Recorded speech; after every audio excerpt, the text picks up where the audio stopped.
छत्तीसगढ़ में आज दूसरे और आखिरी दौर का मतदान होगा।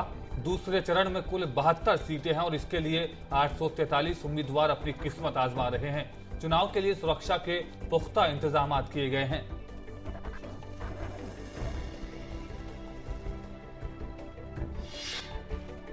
राजस्थान विधानसभा चुनाव के लिए कांग्रेस उपाध्यक्ष राहुल गांधी और भाजपा की ओर से प्रधानमंत्री पद के उम्मीदवार नरेंद्र मोदी आज राज्य में कई जनसभाओं को संबोधित करेंगे।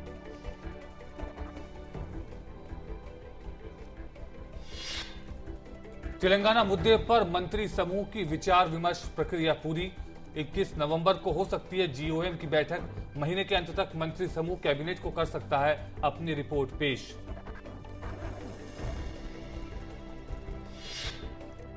सुप्रीम कोर्ट ने अलग अलग मामलों में मौत की सजा पाए 5 दोषियों की सजा को चुनौती देने वाली जनहित याचिका सुनवाई के लिए स्वीकार कर ली है। इन 5 के ही मामलों में बेहद क्रूर तरीके से नाबालिगों की हत्या की गई थी।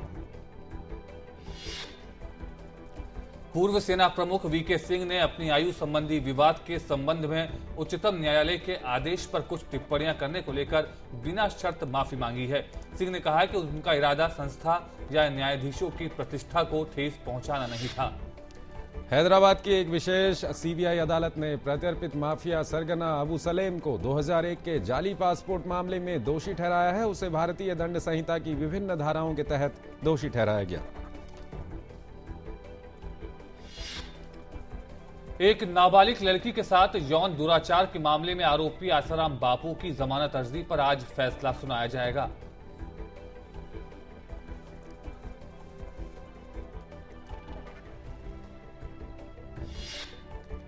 देश की पहली महिला प्रधानमंत्री इंदिरा गांधी की आज जयंती है। इस मौके पर राष्ट्रपति प्रणब मुखर्जी आज इंदिरा गांधी राष्ट्रीय सेवा योजना पुरस्कार प्रदान करेंगे।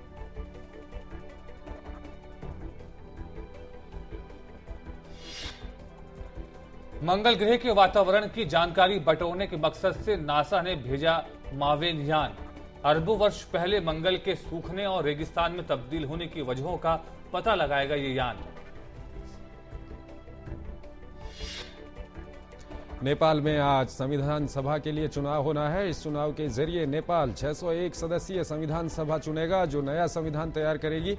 इस चुनाव का उद्देश्य नेपाल की राजनीतिक अनिश्चितता को खत्म करना है।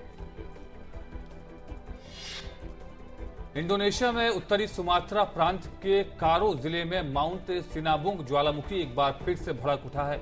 सुमात्रा के 5 गांवों के करीब 4000 लोगों को सुरक्षित स्थानों पर पहुंचाया गया है।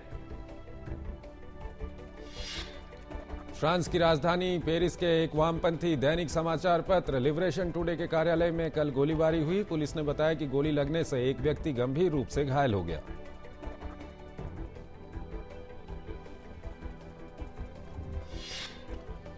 अमेरिका के विदेश मंत्री जॉन कैरी ने ईरान के नाभिकीय कार्यक्रम पर शांतिपूर्ण ढंग से वार्ता के जरिए मुद्दों को सुलझाने की पेशकश की है।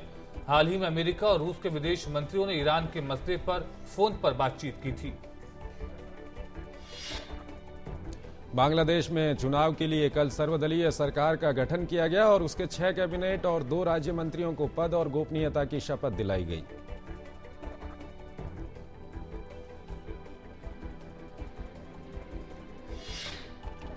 पाकिस्तान सरकार ने घोषणा की है कि पूर्व राष्ट्रपति परवेज मुशर्रफ के खिलाफ राजद्रोह की कार्रवाई औपचारिक तौर पर शुरू हो गई है और एक न्यायिक आयोग गठित करने के लिए सुप्रीम कोर्ट से संपर्क किया जाएगा। पाकिस्तान में जातीय हिंसा भड़कने के चलते 10 लोगों की मौत हो गई है। रावलपिंडी में अफवाहों से बचने के लिए मोबाइल सेवा को बंद कर दिया गया है। रावलपिंडी के 19 पुलिस थानों में कर्फ्यू लगाया गया है। सीरियाई विद्रोहियों के एक गुट का कहना है कि हवाई हमले में घायल उसके सर्वोच्च कमांडर की मौत हो गई है। लीवा अल तौहीद गुट ने सरकार के लिए जासूसी करने के आरोप में 30 लोगों को गिरफ्तार किया है। गत चैंपियन विश्वनाथन आनंद एक बार फिर चैलेंजर मैग्नस कार्लसन का डिफेंस नहीं तोड़ पाए और विश्व शतरंज चैंपियनशिप के 7वें मुकाबले में उन्हें ड्रॉ से संतोष करना पड़ा।